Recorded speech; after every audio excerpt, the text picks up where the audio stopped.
Hello friends. So Indian Railways.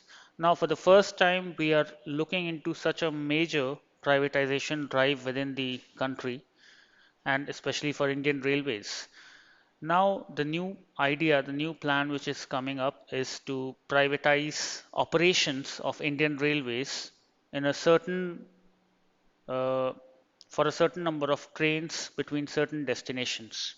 Near about 109 destinations are to be covered on the private by private operators.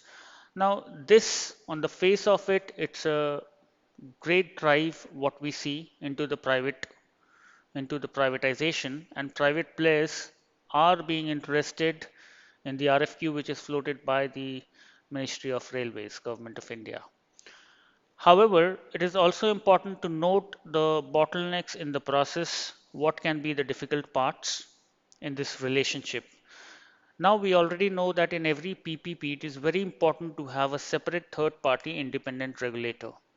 And here in this public private relationship, what we are trying to create, where a major part of the services like the capex, the security, and signal system and other things are to be given, offered by the government, the Ministry of Railways. On the other hand, the operation is to be given to the private player, which includes catering and all the services and ticketing system and all of those. So in this relationship, a proper contractual framework is to be there, and good independent regulator is very important. And this is important that what is the it's important to delineate beforehand that what are the powers given to the private player and how they can leverage it to make their revenue and everything. For instance, the pricing power for the ticketing system. Now, if that is in one case, that can be controlled by the independent regulator. However, that can be a major problem if the independent regulator is largely dominated by the political class, as in the case of electricity sector, where we see the pricing uh, tariffs are very low, driven by mass appeal, and that leads to major losses to the discoms, as we are all aware of. So that should not be the case here, because that only frustrates the private player.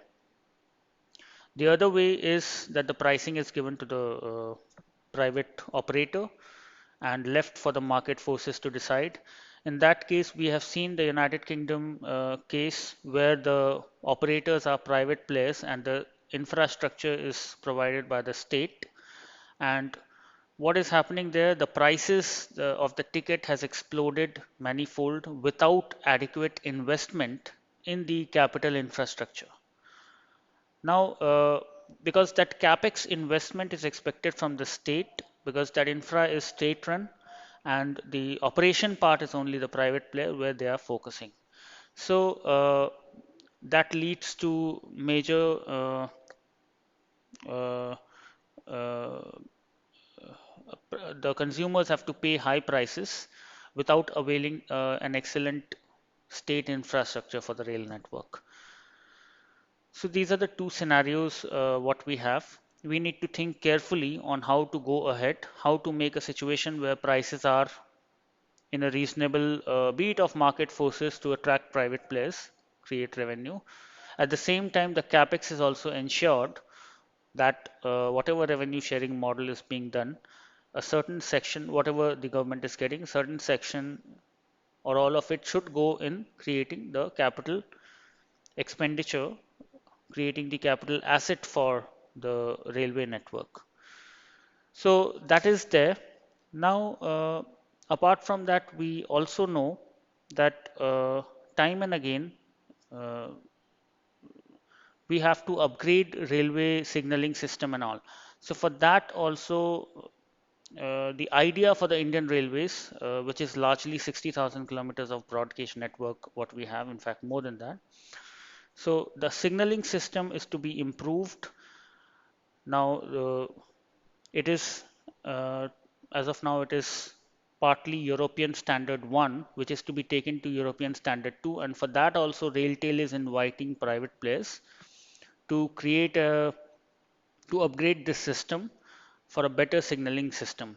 So all of this, the private participation with the government will lead to better services to the people at the end, and more speed will be there. The average speed is going to be raised from currently it is like 70 kilometers uh, per hour will be raised to more than 100 kilometers per hour with high speeds of 160 kilometers per hour as well. So these visions are there that more speed, more traffic will be there, and the demand is going to increase in the coming years.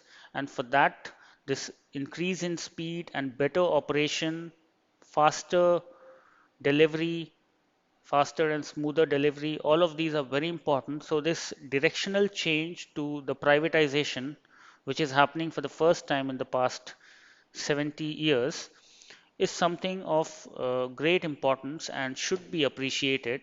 And I believe in the times to come, we'll have more and more privatization with more and more autonomy on their part, and also a safeguard to uh, the consumers in terms of their ticketing prices and all. So, in a good way, we can move ahead, taking the examples from all across the world. Thank you.